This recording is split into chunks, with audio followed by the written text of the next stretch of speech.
All right, so first up, I'll mention some changes that we've got in the home screen. It used to be called the start screen, but now it's called the home screen. And as you can see, things do look a little different. It is displayed as a separate floating resizable window.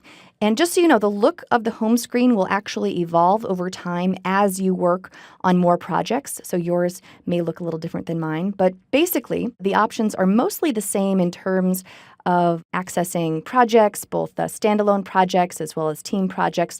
There is a new option for opening a Premiere Rush project. Premiere Rush is a new Adobe software, which is an all-in-one cross-device video editing app that makes it easy for you to create and share online content. Definitely feel free to check out our online library for some training on Rush, but just so you're aware, this is how you open Rush projects in Premiere. The home screen also contains a new Learn tab, and this contains lots of tutorial content, practice projects, tutorials from the web, and so on and so forth. If I go back to the Home tab, you'll see that some of this tutorial content is there as well. All right, but most of the rest of the stuff is the same. My recent projects are down here. I'm just going to climb inside of a project because I want to talk about another interface change, and that is this button up here, which is called the Home button. And this is very much related to what we just learned, in that if I click it, it bumps me back out to the home screen. Okay, so this is a little bit more of a dynamic, more of an elegant way to get back to our main hub of accessing projects. Before, we had to kind of climb into the file menu and do it that way. But now we have the home button. All right, so I'm going to close my home screen for now, and I want to discuss just a few more interface changes, most of which exist within the Lumetri Color toolset. So let's bring that up. I'll just go to Window and then Lumetri Color, and I'll bring up my scopes as well. And I'm just going to load this demo sequence right here. All right, so the changes mostly exist within the curves category. Up at the top, the main curves control with the Luma curve, the red, green, and blue curves, that's the same. But below that, we have a set of 5 additional curves within the hue saturation curves that are very different. Just to remind us what this used to look like, I'm going to open the previous version of the software. You can see that here was the curves category, and this is what the hue saturation curves looks like. So let's talk about how this has changed. Before I get into the specifics of some of these hue saturation curves, I am just going to perform a base adjustment with my main curve. So I'll set my shadows and my highlights and my upper midtones. Okay, and then we need to bring our blues up. So let's see, I'll bring my shadows up a little bit and my highlights up quite a bit more, and a little bit more in my upper midtones. Okay, so we have corrected the tonal range, we have corrected the color balance, and typically the third step in the color correction process is to go in and affect your hue and saturation values. So there are various ways that you can do that, and each one of these curves has different mapping values. For example, if I go into the hue versus saturation curve and I apply one control point, and then I bring it down, you can see that it decreases the saturation across all hue values uniformly. If I raise it, you can see that it increases saturation across all hue values uniformly.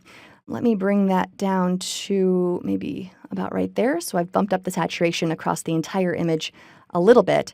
But now let's climb into a specific hue value. So I'll take a look at her hair here. I can use my eyedropper to select that. And you can see that it's added 3 control points. 1, 2, 3. The middle one is the value that I've selected, but it's added control points on the right and the left side, and this is a continuum, so you can think of this being as just to the left of this, so that when I raise this, it's isolating just that value, and you can see the saturation in her hair really begin to increase.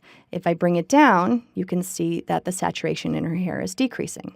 Okay, so if I want to pop that hue value a little bit more, I can.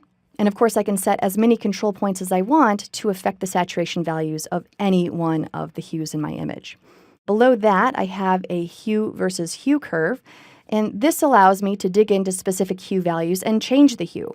So if I wanted to change the color of her hair, I could just grab my eyedropper and select that. Again, it has selected the color here with control points on the right and on the left, so that when I drag up, you can see that the vertical line is now a color spectrum. So if I drag up to pink, you can see that her hair is turning pink. If I drag down to yellow and green, you can see that it changes accordingly. You can certainly investigate the other curves as well, but just understand that each one maps hue, saturation, and luma values differently so you can achieve different results. There are a few other changes within the Lumetri Color toolset as well, and I'll call out just a few. Notice that there's now this drop-down menu, and this allows us to rename and add color effects very easily within the Lumetri Color toolset. So let's say that this is our base correction. I'm going to just rename this, and I'm going to call this base correction, and I'll say OK. And now let's say that we want to add a specific look to this. So I'm going to add another effect, and I'll just change this very briefly within my basic correction category. We'll bring the saturation down, and I'll increase the contrast and crunch my highlights and shadows a little bit and warm that up.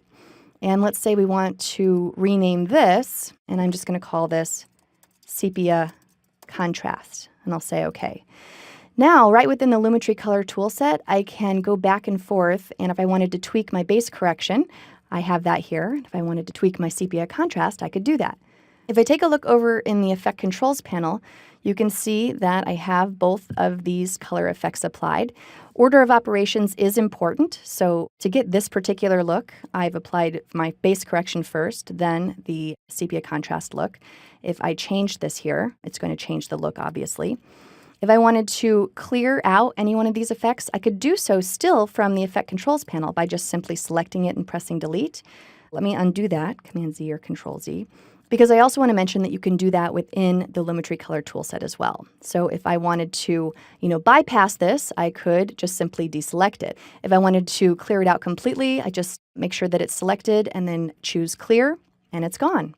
And notice that this is not only the case for clips that I have in my sequence, but I can also do this for my master clip effects as well. All right, so some really nice additions to the functionality of the Lumetri Color toolset.